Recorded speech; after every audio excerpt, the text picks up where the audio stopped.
अनंत कोटी ब्रह्मांड नायक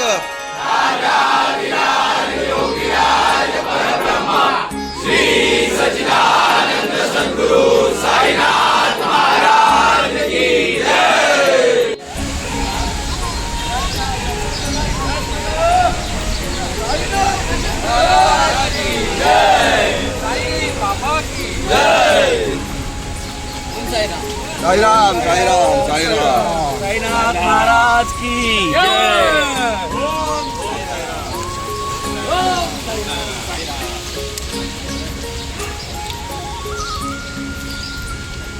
ह्याला कामन दिख रही ओम साईराम साईराम साईराम साईराम.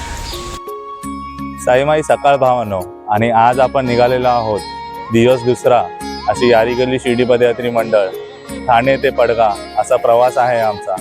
तर आम्ही देवाचरणी प्रार्थना करू की हा आज आमचा दुसरा दिवस सुखाने जावो. बोला ओम साई.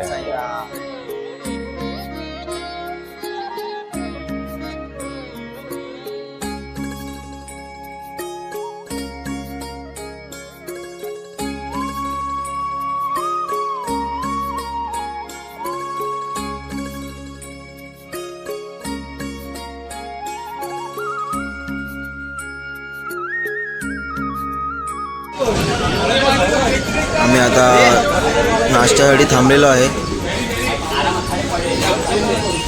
नाश्त्याला पोहे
साईमाई दुपार भावांनो आम्ही आता पोचलो आहे कोडियाळ मंदिरमध्ये. दुपारच्या स्पॉटला जेवायसाठी थांबलो इथे आणि थोडासा आराम करणार आणि मग परत चालायला सुरुवात करणार आहे.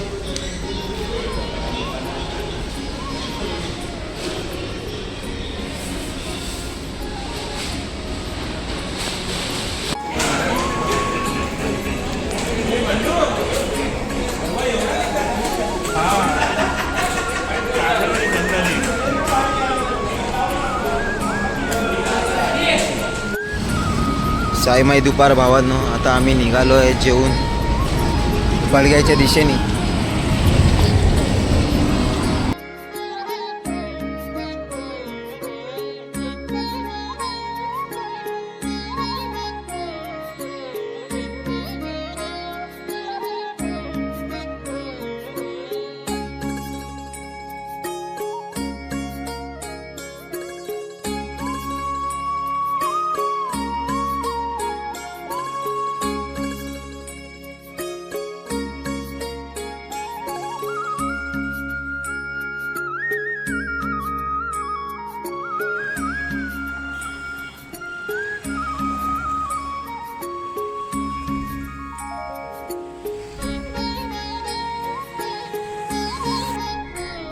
साईमाई संध्याकाळ भावानो आणि आज आपला दुसऱ्या दिवसाचा प्रवास संपलेला आहे.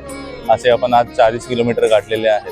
बोला ओम साईराम. ओम साईराम. साईमाई संध्याकाळ मित्रांनो, तर आपला यारी गल्ली शिर्डी पदयात्री मंडळ हा पडग्याला येऊन पोहोचलेला आहे आणि या टायमाला आपल्या बरोबर ती आपल्या या पूर्ण पदयात्रेचे आयोजन नियोजन पहिल्या वर्षापासून ते आज 10व्या वर्षापर्यंत जे बघत आलेले आहेत ते आपले श्री जगदीश पवार आपल्याबरोबर आहेत. मला त्यांना विचारू इच्छितो की तुमचा हा अनुभव कसा राहिला. माझा अनुभव असा आहे की स्टार्टिंगला आणि पदयात्रा काढली तर मला काही माहित नव्हतं आणि मी यांना सोडायला म्हणून निघालो. पहिल्या दिवशी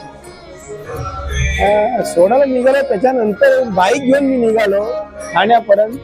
पण यांना असं भास झाला की आपला काम करणारा जो स्वयंसेवक करणारा माणूस कोणी नाही. तर यांनी मला एका कपड्यावरती यावरती मला नेलं आणि मी तिकडे तेव्हापासून याची सेवा करत राहिलो आणि ते आज 10 वर्ष पूर्ण झाली मला. तेव्हा आपण बघतच आलेलो, आपल्याला अनुभव येतच असतात. आम्हाला जगदीश काकांच्या स्वरूपात साईज भेटले. आम्ही म्हणतच आलेलो आहे, प्रत्येक पदयात्री म्हणत आलेलो आहे. एका कपड्यावरती पहिल्या वर्षी जी पदयात्रा ती सुद्धा काहीही पूर्वाभिनव नसताना त्यांनी केली आणि आम्हाला तत्पर सेवा एक साई सेवक म्हणून केली. त्याबद्दल आम्ही मंडळातर्फे त्याचप्रमाणे सर्व पदयात्रीतर्फे त्यांचे आभार मानतो. ते कमीत राहतील आणि पुढेही त्यांची अशीच सेवा आमच्यासाठी राहील या आम्ही इच्छा बाळगतो. ओम साईराम. ओम साईराम. साईमाई संध्याकाळ. मित्रांनो, आपण पुन्हा एकदा पडग्यामध्ये अजून एक आपले जे 10 वर्ष या शिर्डी पदयात्रेमध्ये आवर्जून भाग घेणारे असे व्यक्तिमत्व, हसत खेळत असलेले व्यक्तिमत्व ते म्हणजे आपले हेमंत सावंत. त्यांना मी विचारू इच्छितो की तुमचा हा 10 वर्षाचा अनुभव हा कसा राहिला या मंडळाबरोबर. अनुभव खूप खडतर आहे. छान, एकदम खूप छान अनुभव आहे. 10 वर्षामध्ये बरंच काही आम्हाला या यात्रेमध्ये शिकायला मिळालं. म्हणजे यात्रा कशी असते, कसं राहायचं असते, कसं मॅनेज करायचं असतं, काय असतं, कशी मुलांना हँडल करायचं असतं. म्हणजे आमची जी साई पदयात्री असतात त्यांना कसं काय व्यवस्थित सांगायचं, काय म्हणजे पालखी वगैरे आम्ही आमचं घेतो कसं काय हँडल करायचं ते व्यवस्थित. असा हा खूप असा अनुभव आहे या 10 वर्षाच्या याच्यात एक्सपिरियन्स म्हणजे आम्हाला. आणि पहिल्या वर्षाचा एक्सपिरियन्स म्हणजे खूपच एकदम खडतर आहे. 5 दिवसात आम्ही ती पालखी म्हणजे 5 दिवसात आम्हाला शिर्डी पदयात्रा गाठायची. शिर्डीला म्हणजे जायचंच होतं 5 दिवसात. पण ते खूप खडतर हे होतं. व्यवस्थित झालं आणि आम्हाला कोणाला एक्सपिरियन्स नव्हता त्याच्यामध्ये. एक्सपिरियन्स कोणालाच नव्हता, फक्त सचिन घाडी म्हणून आहे, त्यांनाच माहिती होतं का कसं. आम्ही फक्त त्यांच्या मागे फॉलो करत होतो. ते अतिशय मी आवर्जून